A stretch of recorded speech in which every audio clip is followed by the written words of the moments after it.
I get shit done, I have fun. It's my time and I'm the one. I'm breaking through.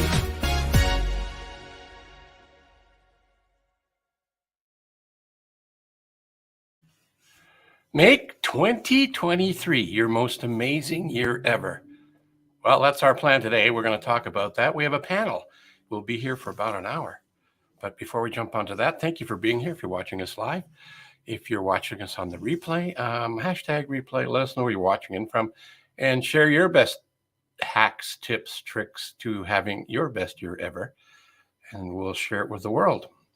In the meantime, here's a selfish plug from me, my sponsor.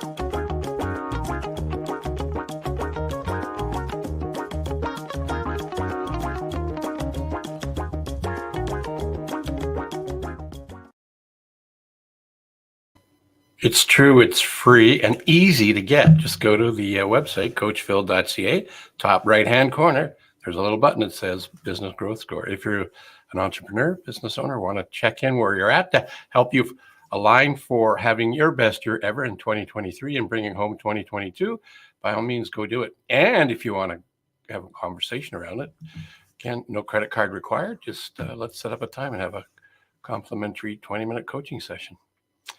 I can't wait any longer. I'm going to bring my panel on one at a time because I don't know how to do it any other way. So here we go. Not in any particular special order. Just here they are. I'm going to have them introduce themselves. We'll start with the lovely Mickey. You can start. Tell us a little bit about who you is.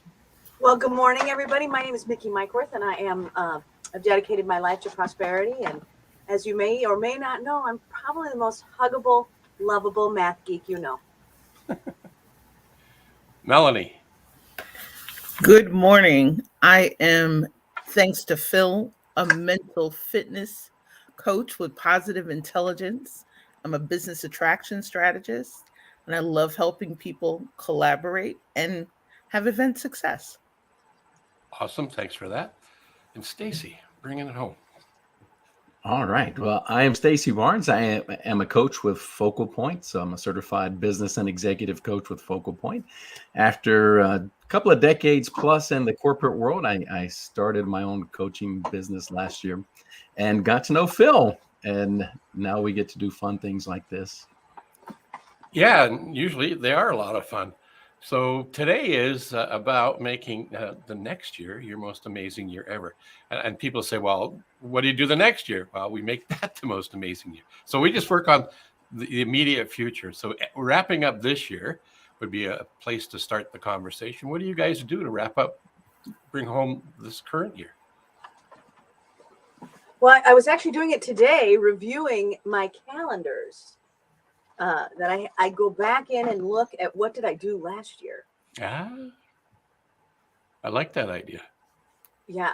Well, I realized that there's a lot on my son told me something when he was really little. He was looking through my calendar and he goes, "Mommy, there's all the squares are filled in." And I thought, yes, they are.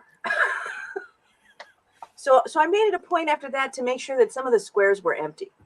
So I would take time for myself. Spontaneity. Planned spontaneity. That's what I heard. Spontaneity. That's a good idea. Yeah. Now the calendar review is awesome. That's my plan of attack as well. And many years ago from John Maxwell, I learned a 7-step process at the end of each year where you just you take that calendar, you review what you did, experience really doesn't teach anything. It's a reflected experience that you learn from. And so you take that dedicated time to learn from what you did, where you went, who you met, and all the different things. And then you just chart a course of how you're going to make all of that better for the upcoming year. So what I heard there was a reflective journal. Look what I have. Ooh. I got these. I like these particular. This first time I bought moleskin, because normally they're about the same. Not that I'm cheap, but I was in Costco and I couldn't help. I got 6 of these, and what I like about these ones is that look, they can bend, and you can write without any issue on the center. So this one's fairly early. This is a new one. I started in November, so I kind of started there here. Oh, wow. Yeah, just starting on it. So wrapping up and looking at and collecting the good, the bad, and the ugly from this year, the things that are going on. I find that if I reflect on all of that, I can decide with the stuff that's ugly, do I really care? Do I want to fix it? Or do I take it off my to get done list? So Phil, are you going through and just reflecting on your year in that? Tell me more about the journaling process. Well, the idea behind the journaling process is to reflectively think about the thoughts that you have all year. Okay. And to there's a way I set up the journal. I put page numbers on it, and I put a catch-all index in the back. So if there's a topic about leadership or goal setting or make more money or save more, whatever the topic is, instead of trying to figure out where the heck it is in the journal, I just go to the back of the book and then go, oh, there it is, there, page 13. So I timestamp them, page number them, and date them. That's impressive. And multiple colors, and it's okay to not write, spell properly, it doesn't matter. Because it's in the going back and then looking at the colors and the shapes. If you can draw, it's even better. I'm not a very good drawer, so I wouldn't be able to recognize what I tried to draw. But what I do find works really well for me is to put the color in it and accentuate it. And then when I go back to it, it takes me almost immediately right where I was and allows me to reflect, particularly with successes. Then I can dwell on that which was seemingly extraordinary at the time and move it into see if it's moved into my ordinary, just like me, second nature. That's what I use. And like, are you coloring in it with like a colored pencil, or are you coloring it with colored pens and you're writing in different colors? This journaling process obviously is exciting to me.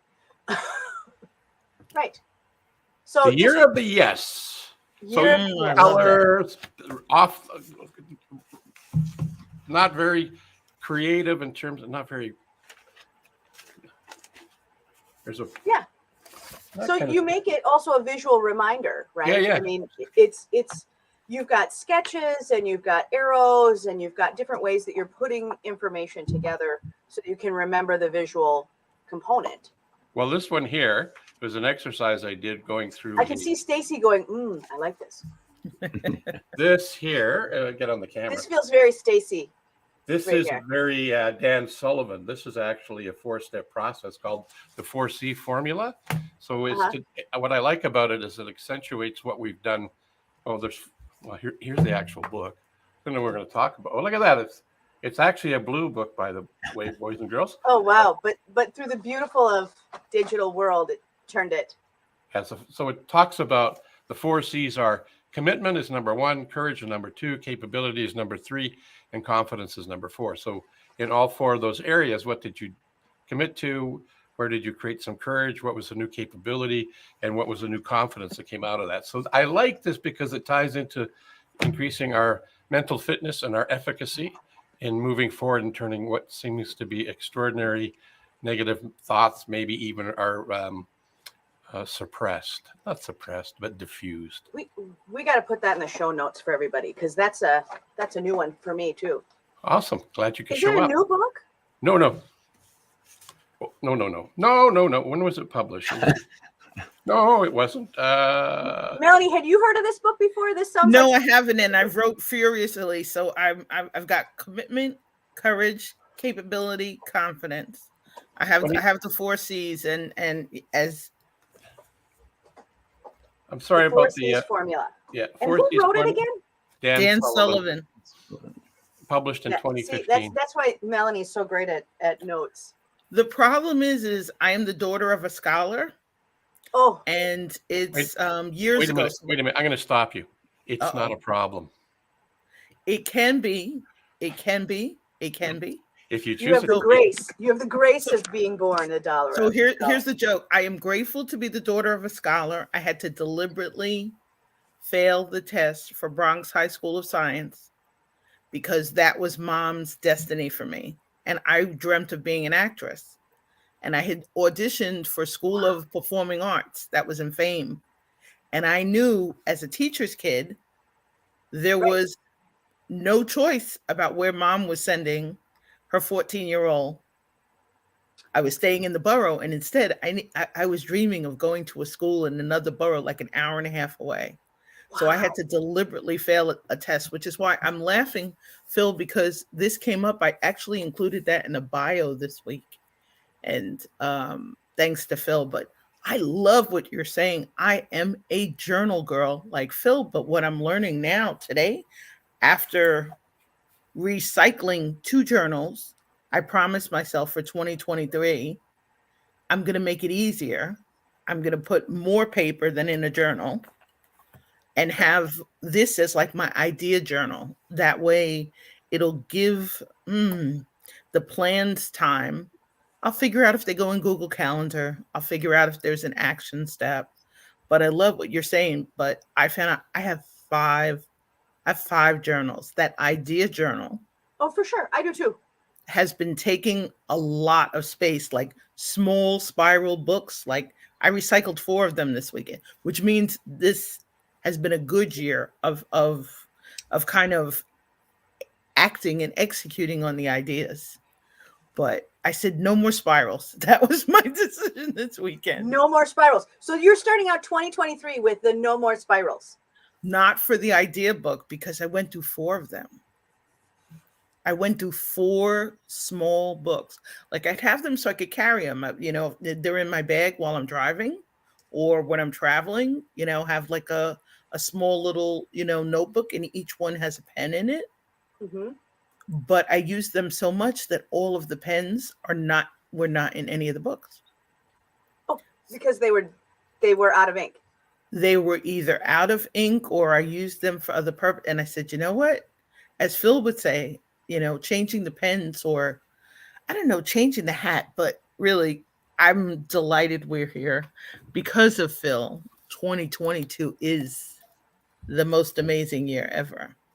Thank you, my Cheers. PQ godfather. I think we can all toast. Thank you, my PQ godfather. so Yes. far. In fact, here we can all here we go. Group cheers. Cheers. There you go. Yep. So Stacy, are you journaling too? Are you journaling? I feel like you're reaching for one right now. I feel like we're about to see. Drum roll. I have multiple types of journals, but I've learned to love, talking about the pens, I've learned to love these little guys. You can buy a case of them. They work with any other book, and you can just put any kind of pen you want with. Look at that. Wait. Wait, hold that up. I'm going to make you big. Yeah, hold it up and then we'll all see it. Yeah, There so we it's go. like like a portable pen holder. Yeah, and you just buy a stack of them, a bag of them, and you get to choose the pen you like and replace it when you're done. But I use a combination of these guys. I've got a whole stack behind me of these composition books. I guess the husband of a teacher, we kind of gravitated to those as our option. But I also use OneNote a lot. So when I'm taking notes and working with clients and things like that, I use a OneNote and those books sometimes. And then I've got a couple of different ones. I'm a fan of Darren Hardy, and he's got a daily journal to go along with his daily videos. And so that's a quick few minutes every morning to kind of get the day started on a positive note. And then with Phil, he helped me start the 100 success list that we've talked about on another one of these podcasts. And so I keep the little notebook with the 100 wins close by as well. So several of those. I will freely admit, though, that journaling is something that I'm becoming better at every day. I'm not where I would like to be with it. I still have that. Occasionally, I still fall back into the old ways of just being very self-critical about the misspellings or the handwriting or something like that. And it just sometimes that kind of just ridiculous feeling will keep you from getting in and doing the hard work of journaling that's really beneficial. So So it is something getting better every single day. The more you do it, the less hard it is. Well, and you become different. I mean, you become different. My grandmother handed me a journal as a child. My sister had run away from home, and I didn't have a way to express my feelings. So my grandmother gave me a journal in the 6th grade, and I have journaled since the 6th grade, and I've saved all my journals. So that part, and they're in this giant box. But I went back and reviewed them after I journaled for 20 years and then 30 years and now 40 years. But when I went back at 20 years, I went, wow, I'm really boring. So the journals of a young girl coming of age were very different than a woman who wanted to start her life in business. And they're much different now as a woman in business. So I had one of those smaller spirals that I was using kind of the stream of consciousness. Whenever I'd feel like it, I would just write whatever was coming to mind. And on a trip earlier this year, I came home without it. And so the good news is I doubt anyone can actually read my handwriting, but if they can, they're in for a real ride of just stuff, because it really was stream of consciousness. So somebody may get some joy out of it. So Phil, I think what you've brought out in all of us is what we all have in common, which is writing stuff down, reviewing, and this love of journaling. I mean, I think we could almost do a whole show on journaling. Oh yeah, probably could. Yeah, best practices, and the gains that were accomplished from it, and maybe the things that you tried and you threw away, because it's a malleable process, and not everything works exactly the same way for everybody. Some of the ideas I got from it were from a couple of guys. Jim Rohn was one. He used to use what you guys are talking about, have 4 or 5. And he goes, this is crazy. I got to carry this whole library with me. So then he got colored pen and one journal and just wrote everything in there and put the page numbers on it. I thought that's genius. And then put the index in the back. And I thought that was genius. And then the other guy was Lou Tice. And he was the one who said, capture all of your thoughts, the good, the bad, and the ugly, and reflect on it. He called it a reflective thinking journal. And in that process is that you were intended to capture, at the end of the day, during the day, and then and both guys said, go back and revisit it. Don't just write things down. Because what ends up happening is, what are the trends? What's there that you've said you wanted to do and you haven't done yet? Do you want to do it or not? And if you don't, take it off your to-do list, because it's just weighing you down. Take it, get off the list and just forget about it, so that it frees you up to do other things. It's like cleaning up the mess in your office or in your kitchen or in your bedroom. God, I'm talking about my whole house now. I have some projects to help me have a most amazing year, is to clean up some of the messes in the internal space so that it clears up the energy in the brain space. It's powerful. Yeah. I like that. And Melanie, you also built a calendar last year. Is that coming into 2023? So my proficiency planner is undated. It's taking it into 2023. And actually what I'm dreaming of in 2023 is into designing a custom one. So I can share it like with my VIPs as like a swag gift. I fell in love with one that I got with an amazing cover that came with bookmarks and other goodies. And I found it really inspiring. It actually helped me start a dreams journal. And that's really what I did a lot of the recycling of recently. And I'm delighted to have done it in preparation for this. I love what Phil just said, though, about the reflective thinking journal. But Mickey, that proficiency planner, I'm now able to put the name of a project in the upper left-hand corner and carry through the action steps for a season. So kind of dreams of my book were in there, dreams for LinkedIn Lives, dreams for a course I'm about to release, my first course. Yay. And I found, thanks, yay, yes. in the Yay, oven, yay, yay, in yay, yay. in the oven, about to be on the stove, another masterclass, the beginning of next month. I wanted to, and I think the proficiency planner helped me because I realized some of the things that were baking, I needed more support. So I needed to allow more time for them. Yeah. And pause buttons, whether it's, to connect with family, help onboard new clients, or just to reach out for support from a coach, or you reach out to somebody and they're like, I can talk to you next week or in 2 weeks. So that was causing, to hit a pause button. But it has Monday through Friday on top. What I love is it has a format that I now put into my course, like worksheets. It has it can wait section. It has an I need help. It has a Mm. create. It has, little to-do boxes that you can kind of check off if that's your thing. I've learned near the to-do, write a word in capital letters, which I love what Phil's saying, though, about cross-referencing the pages, because it now has maybe 10 projects in it.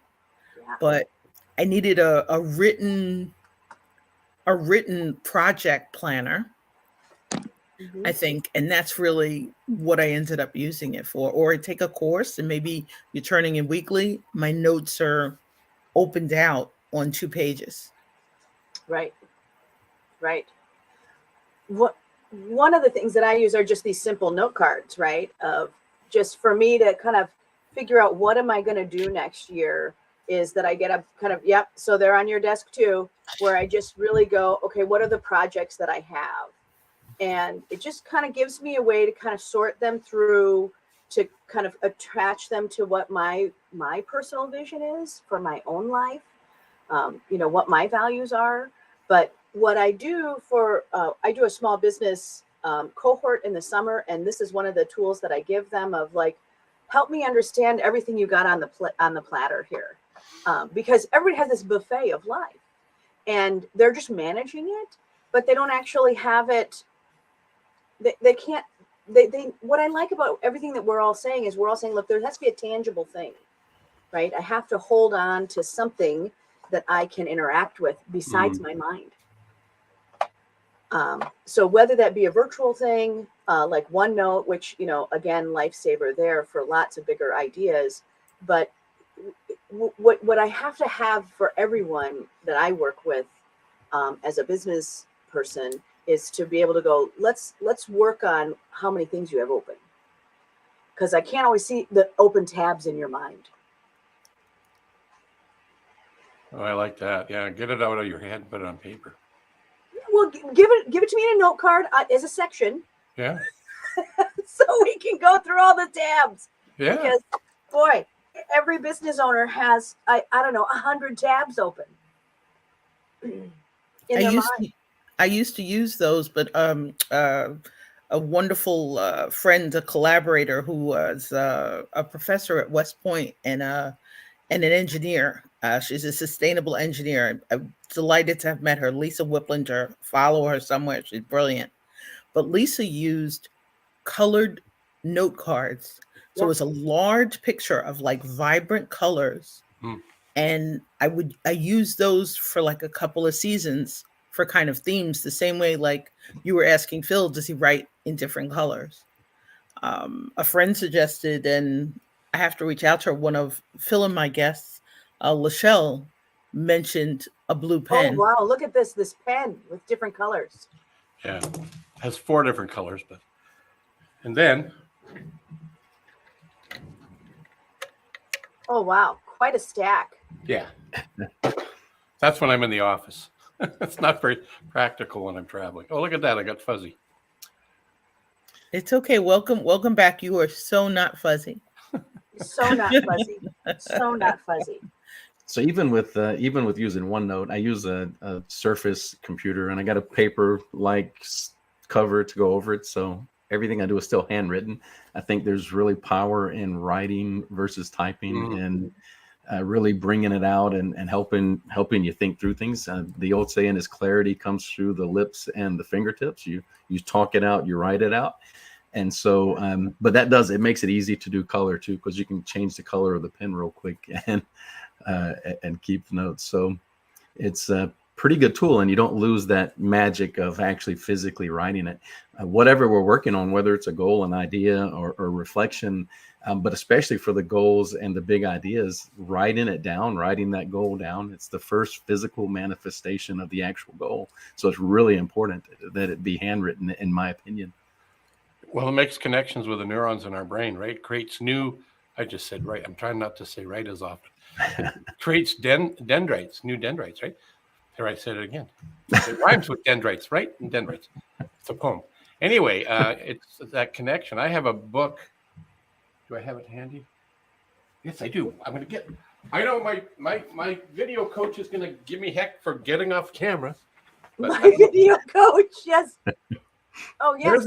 There's a dendrite right there, and the common theme is whole mind reading. So the program is called photo reading, and in photo reading we use mind maps, which is a dendrite.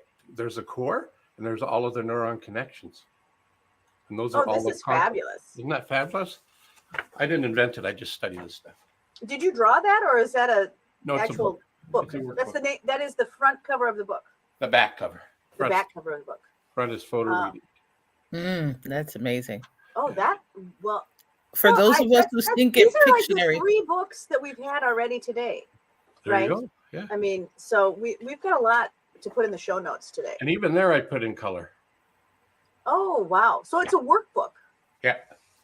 It's actually a course on how to read, say, a 200 to 250 page book in 2 hours and comprehend the most important pieces of what you're trying to get out of it. Wow, what a great tool. What a great tool. Is that Dr. Sheely? Yeah. Paul Sheely, yep. He's done a bunch of interesting things. A lot of great things. Now, look at this. We got a howdy from Norway. hello, Norway. Oh, hello, Norway. And he's a fan of mind maps. Look at that. Mind maps are awesome. He's also a fish scientist. He's been a guest. Ichthyologist. Is he an ichthyologist? He's a what? Ichthyologist. Okay. Yes. I have a few in my land here.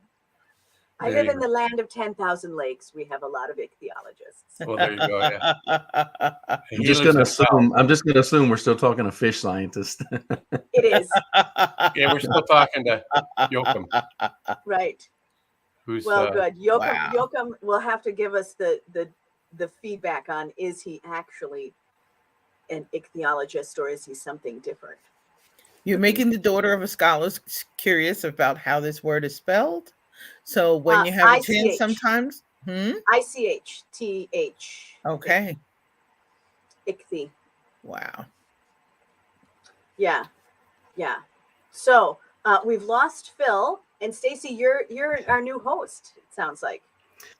So I have the controls here, and I had a really solid 10-second training on exactly how to do this. So it's only going to go great from this point forward. I know. It will definitely go great. And if you ever need an assistant controller, it would be my pleasure. I'm grateful to have had an amazing coach on mission control on my first day of a launch. Oh, wow. And the person had watched me on a different presentation, and he said, "You're going really deep, and I need you to learn StreamYard." And I said, "Why do you want me to learn StreamYard?" He says, "Because the people who are watching you later need to see a banner so they can take a note for later." And I said, "What in the world is a banner?" And he says, "I know you were in promotional products. I'm thinking of like a banner, a physical display." Oh, right. And I really appreciated the time and care he took to remind me, when we've got these big ideas, like Stacy was saying, write them down.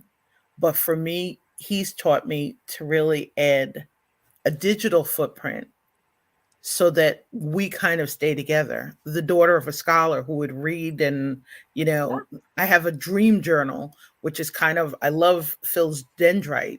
I have a dream journal filled with, kind of like we're going to travel together through the dreams, but he helped me break it down so I could share it. And I love what you were saying about that in terms of your 100 success list. I had to come with I had to create a brag page. I didn't have one. I had to create a brag page like in less than 24 hours. I didn't have one. They were in my notes. It was in your notes. It was in my notes, but I actually had to. I was joking about the daughter of a scholar because I spent a bit of time researching, to get other people's perspectives. Because if I needed to build a short success list, or here's where I'm going list, or here's where I've been list, in like an updated coaching bio. And I was kind of like, I felt like it was a love story. Where do I begin? So I love what Stacy's saying about write it down. And I love what Phil's saying about numbering the page, because then I'd have a page to go back to when describing the experience. Or I could add Stacy's clip with the pen to that section, Right. and know Right. that's the section of the journal, kind of like the old tabs we were talking Oh, I about. love tabs. Yeah. And I love like the tabs. tabs too. The Mhm. the other thing that you're talking the banners, having a visual representation is really powerful too, because we take in so much more visually than any other way through our senses. It's a so whether it's in the mind through the imagination or something very physical that you can literally see, using that vision is really important. Yeah. And that kind of takes us into the goal setting. We sort of talked and started this with, we reflect it from our journals and our calendars, and we kind of review. Once you've done the review, what's your next step after you've kind of looked at what the calendar was and made a few notes here and there? What happens after that? Well, I do start with quiet. I mean, I have to really get quiet and go, well, what is it that I want to do for the next year? Not just who are what I have. Takes a team of people to do my booking, because there's we sell out quickly. I mean, the minute we announce, it's gone. So I have to really think before we announce what time is open, what time I'm going to give to my business or to the world or to projects. I personally need some real quiet time to think about what I want to create.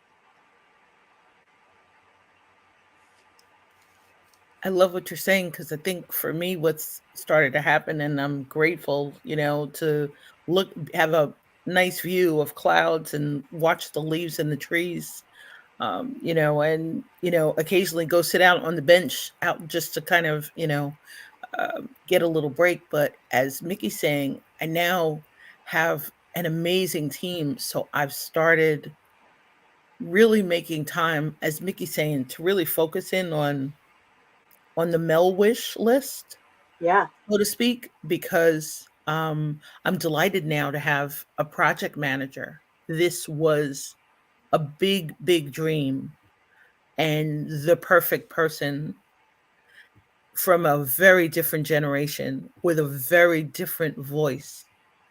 And I'm really delighted.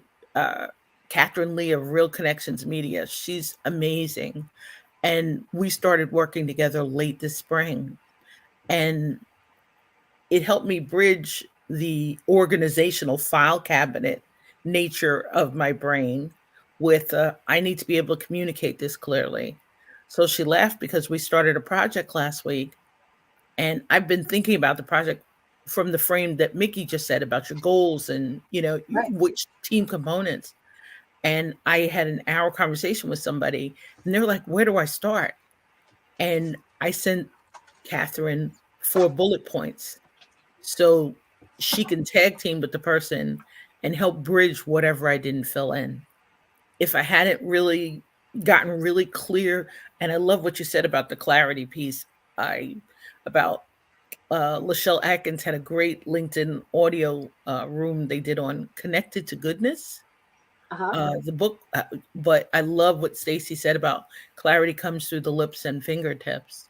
Yeah. If I I don't wrote that down too. understand it, if I don't really understand it to explain it, like Mickey says, I've got to kind of sit with it, tap into my intuition, kind of see what feels right. And I'm grateful.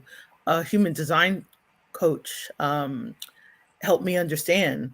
We've got that logic kind of thinking side, and I have an intuition side. Phil would say we've got the left brain of the saboteurs and mental fitness and the right brain of the sage. But sometimes to just kind of sit and juggle the which direction, kind of kinesiologist. Where is this pulling me? Where is it leading Yeah. me? Where do I want to go?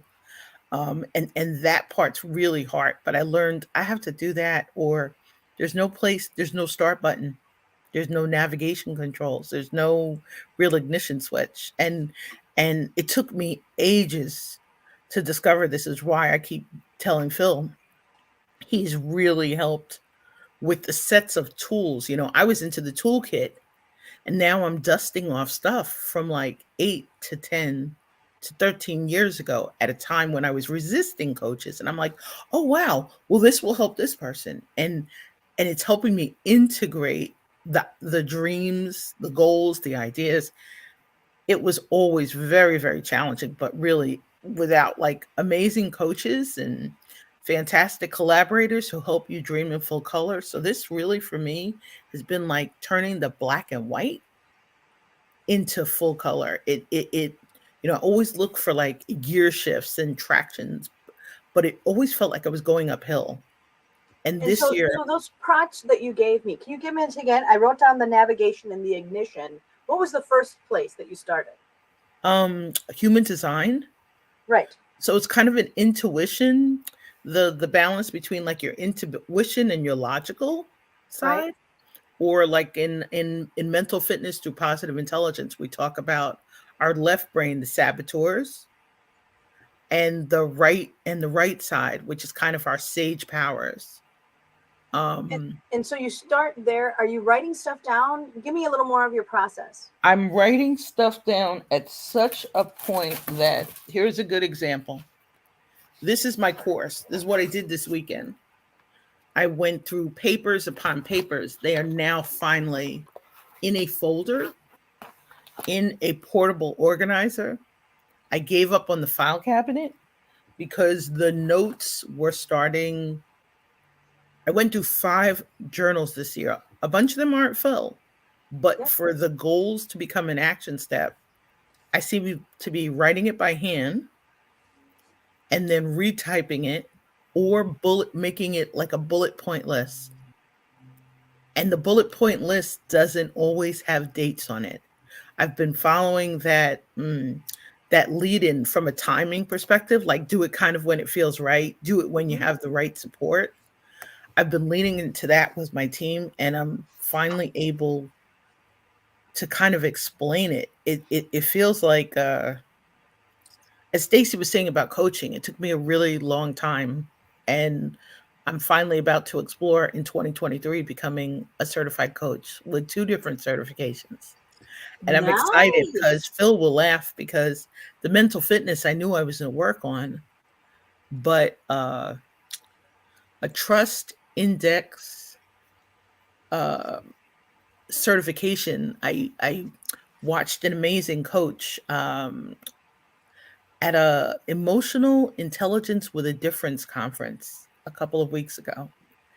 And one of the modules, I was stuck on how to help others in the process of coaching explore trust.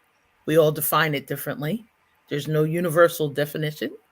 Some of us may, have some implicit trust issues. And I wanted a way to talk about it that could kind of frame it. And at the same time, for somebody in the course, put it in a stronger than a whiteboard area. Like, you need to do some private work on this because I'm not the life coach, but I wanted a way to support people and share this index. And in the process, I met this amazing woman who's now going to help me get certified in this in February. I think So that's wonderful. I think it's great, like you're saying, because like Stacey was saying, from that clarity perspective, it takes some of us, we're dreamers, we're ideas people. We haven't located the perfect support yet. People, I was allergic to coaching because people always used to ask that question, does that fit you? Is that a good fit for you? But I love, somebody asked me, does that serve you? And that kind of really changed the perspective. And I think that's why with the goals, I now have to start there. Is it the right time for this project? Is it the right time to say yes? Do I have enough fuel and ignition to do this? Can I do this without overloading my team? I had planned a big project for January, and it'll become, I think, a summer project next year, because I realized we would have been working during the holidays Right. on overdrive when none of us have the battery power or the capability. So I think it's like you were from a productivity perspective or from an amazing perspective, documenting how do you define amazing today? What does that look like? Whose help do you need to really make this amazing? Like, I love Phil's word wonderful, and I use the word magnificent, and a client helped me really fall in love with it. She says, I love, you're saying magnificent, you're saying it, and you're feeling lit up. Like Phil says, wonderful, and you feel wonderful. But I think the goals part of what Mickey said something, and I have to thank you for this. During an open house, you were talking about being a math geek. I was a words geek, Right. but I didn't always share the words. Right. And that it's a choice. It's a choice of how we show up, what we do, what are the cool kids in the universe are we coming out to play with? Who do we want to inspire? Who do you want to hang out with? And it was really challenging to negotiate that. Coaching's created, the toolkit's expanding. Right. Right. So, yeah, at what point on your goal list did the math geek determine that being in front and very, very much seen, and when did that become a goal, and how did that come about? Well, I was, and a teacher. I mean, I dedicated my life to one word called prosperity, and then I tested that theory all along. My original degree is in something very different. I mean, I like when you go, I'm a dreamer. Yes, I'm a dreamer, but I'm a builder. I mean, that is really what I do, is build things, and I build things with math, and I build them with data. And so I am a dreamer. I am an artistic mind. I have all of those things. But if I wanted to have great things in the world that were really meaningful to me, I had to work on them. So when I wanted, we had, if I wanted something in my community, I better step up. So if I wanted more representation in a community, for that community to have more strength, then I had to give that strength to that community. So that's why so many people locally know me as a community leader, because our community has to actually, right? It's not building a bridge between two places. It's both sides of those bridge crossing over and being on each other's side, right? That we forget the purpose of bridge building. And it's really for me to go to your house and you to come to my house, right? For me to know how your kids are and you to know how my kids are. And so building those things, if I wanted that to happen in my community, I had to build it. So that's actually how I get out here. I got tired of it. No one else doing it. Put yourself out. That's pretty good. Yeah, you put yourself out. My background is technology. So the saying I always had was, I'm not a geek. I just have some geek-like tendencies. Yes. I claim it as a word because, most people give math a bad rap. Somebody sent me a sticker called the Math Whisperer. And that's really, really what I do, is I'm a math whisperer. I love that. That sounds like you should have a hashtag, Mickey. Right, the Math Whisperer. Yes. So let's dig just a little bit. So we talked about the journaling and looking at the calendar, and a lot of that is really gaining clarity on where we are and clarity then on where we want to go. And so what type of goal setting systems do you guys use, or do you use a system? Well, my first system is around time. So I go through my calendar first and I block out how much time I need for this one first. So I go in and claim. The first thing I do is I claim my time first. So that takes me about 30 days to figure out what time off I'm having. What do I have to do? So the first thing I do is really with that calendar is I figure out what is my time first. And then I'll decide what I'll sell to the world. And then it's really positioning them in. I have a unique problem in the fact that I've been doing this a long time. So I sell out a year in advance. So we'll have 1,000 appointments. I mean, snip, snap, they're gone. So we have to really be able to schedule people at certain times. So in that, the first thing I have to figure out is where am I and what am I going to do? So like we have 3, so I wanted to do 3 retreats in Tucson this year for other CFOs. So we're doing them with a labyrinth in a great, beautiful space that's just come out. But I had to plan that a lot in advance. The idea had to have time before the rest of the calendar came in. So I have to think about things sometimes a year. So there's an annual kind of a year-end planning process, but it doesn't stop. You're looking at it on a regular basis and planning forward. Do you go on, because I know a lot of especially smaller businesses go on a 90-day cycle and plan and look over 90 days. Because if you go too far out, it's not like the old days where you're looking 30 years out. We're kind of looking at a smaller chunk. How far and how often do you go back and review? Review my calendar. Review your goals and make sure you're on track, on target. How often are you digging back into them and then resetting what the goal if needed? Well, I have a lot of different cases. So for me personally, my personal goals, I look at them every day. I mean, I look at my goals every day. They are posted actually. So I'm looking at you at the computer. They're right above this screen. So I'm looking at my goals every cast of the eye because I have 50 live businesses. So I need to really kind of look at what is my brain looking at. So how often do I view my goals and then my customers' goals? We're looking at those goals, I think about probably every 90 days to go, how are we doing? But the schedule of my life, it's once a year, we're going to drop it in. We'll have some small pins otherwise, but once it's set, we're good to go. So I've got 365 out. Melanie, Anything what about to add from you, Melanie? I'm sorry? Anything you'd like to add? What I love about what you're saying and the part about the frequency, the part I think I've accepted this year particularly is that because the pace of change is accelerating, I am looking at what is most important to rank it. Where are the priorities? I think that's one of the reasons why I fell in love with this proficiency planner, because it has top priorities. Yeah.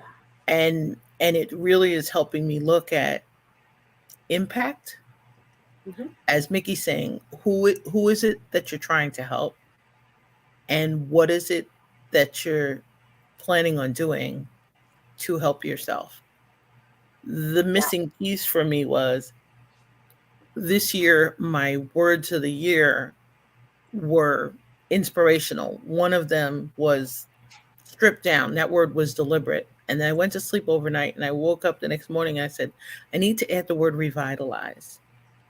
And then under each word, I really started building some, not so much to-dos, but I like to call them objectives and action steps, because as the daughter of the scholar, homework can be scary. So I come up after the word of the year, I came up with themes and kind of some things that I'd like to do under each theme. And then I estimated the time and I underestimated how much time it would take to write a book this year. So I committed and decided in February. The outline's done. The chapter subheadings are done.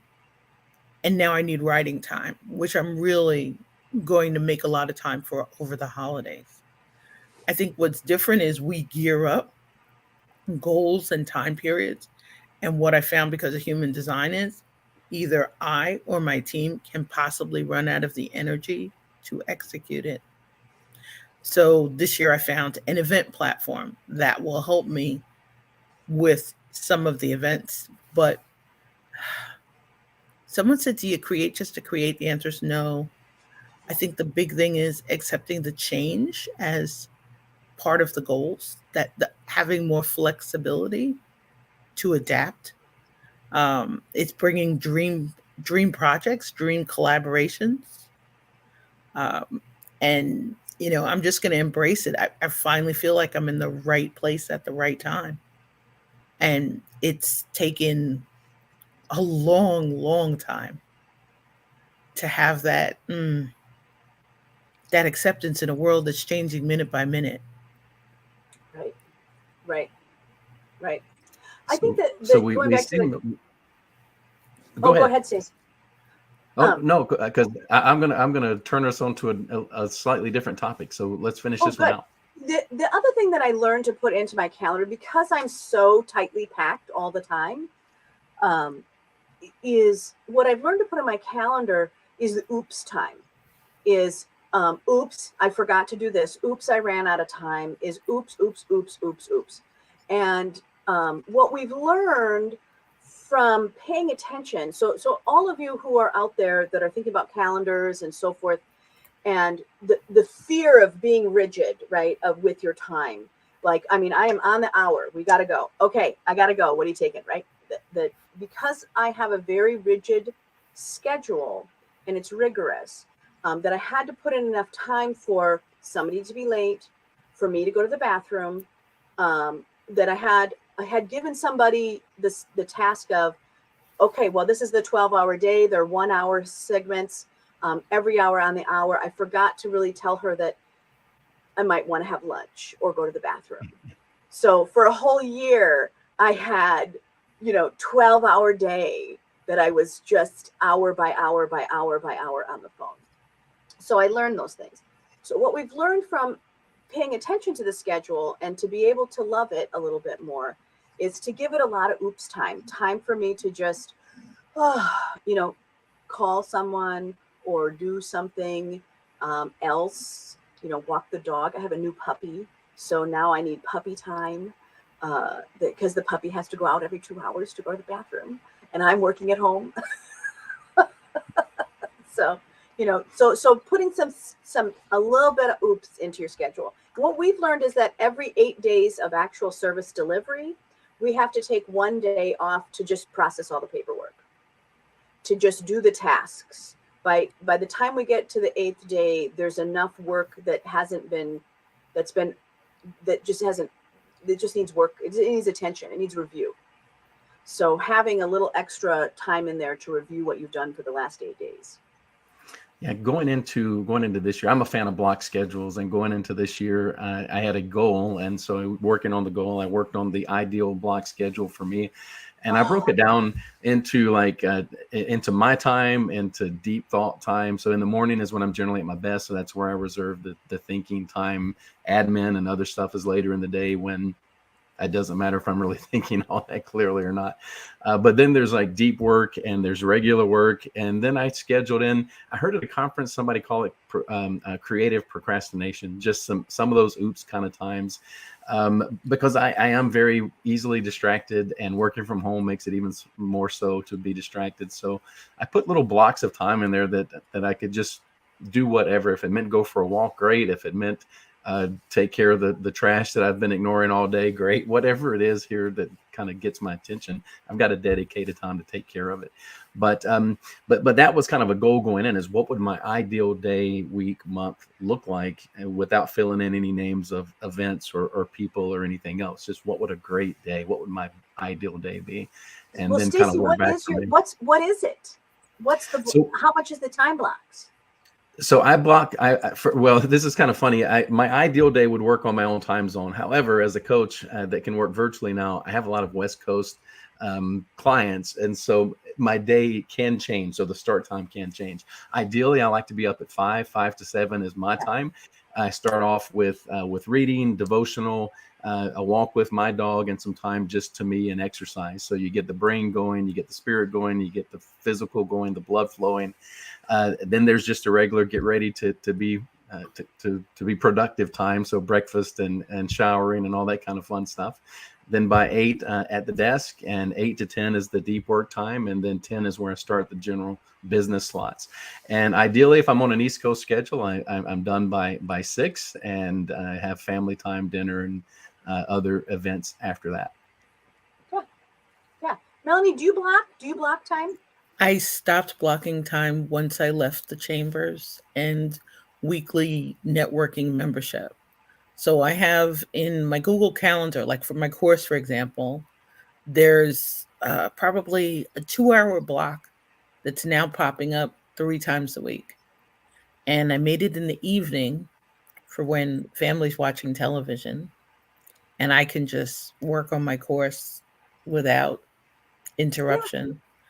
The thing, and I love what Stacy said, is I'm now I've changed 2 days a week. So one was a good example, having more clients and collaborations in the UK, in Australia, in other countries. So this morning I started at about 6:30, and then I needed to take a deliberate break, at about 9 o'clock and come up with some me time in there. I think what happens too is the ability to start and finish. And my brother, we're helping parents age in place. I have a lot more calendar flexibility than I ever have, because 3 times a month I'm driving 150 miles each way. So Don't you care for your parents? Well, I don't. My brother's working from home. He's the full-time caregiver, and he's living with our parents. And I go wow, up. what a great brother. He is What the a great best. brother. He's the superhero. We switched during the pandemic. He's now the full-time. I was the closest child. Now he's living with both parents. So I really had to build in a lot of coaching flexibility and scheduling flexibility. So my blocks had to leave. This was a working weekend. I spent time with family, time to laugh, time to relax, but I knew it was a working weekend because I'm looking forward to taking Thanksgiving weekend off. So I'm working ahead on, but I think, as you're saying, there are deliberate times, but I've given myself the flexibility. I love your oops. I love your creative procrastination.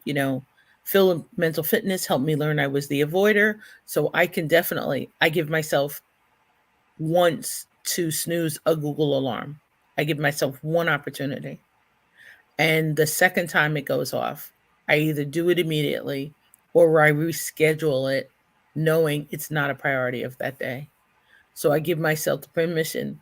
This was a great idea to do today. It's not going to happen at this time. So I'll move it into some other spot. And to give yourself the permission to just, as you're saying, chill, meditate. I need to do a PQ rep or make a phone call. There are days mom calls. I'm grateful for her. And she'll call 7 times, whatever the plan was for that day. Right. It's out of my hands. And I just have to accept that. With the different time zones, I'm getting really good at scheduling an afternoon nap here or there, because to be able to continue to work at a good frame of mind later during the day. But we're kind of getting down to the last little bit here. We got just about a minute or so left. Any final, I guess, maybe quick words of wisdom? Okay. Well, Stacey, let's start with you. I mean, you've got a lot of words of wisdom. Well, I don't know about that, but I do my best. And what I would say is, in the upcoming, the big thing for me when it comes to planning to make 2023 the best ever is scheduling the time to really do it. So at least a day or two where you can really focus on what the next year is going to look like. And we kind of kept the discussion to business here, but our health our family and other relations, our wealth, the building, and our ability to build something for the future. All of these other things are vitally important.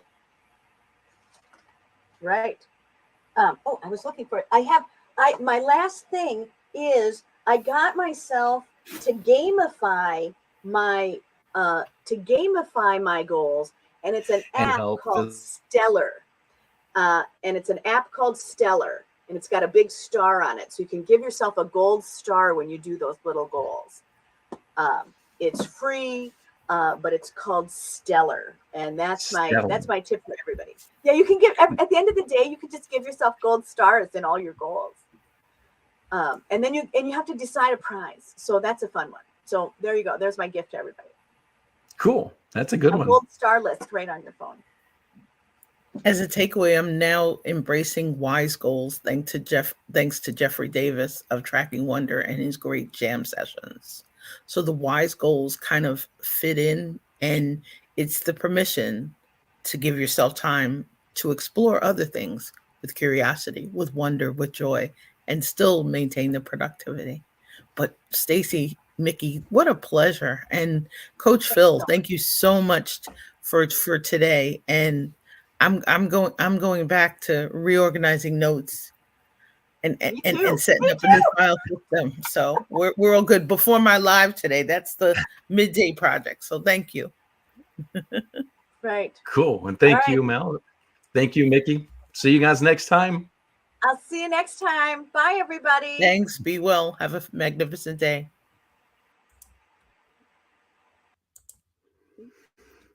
All right, so let's wrap this up. And as Coach Phil would like to say, you are wonderful, and it is, and we're going to make 2023 absolutely wonderful, and it's going to be the best ever. I just know it. It's going to be wonderful because you are wonderful. I get shit done, I have fun, it's my time and I'm the one. I'm breaking through.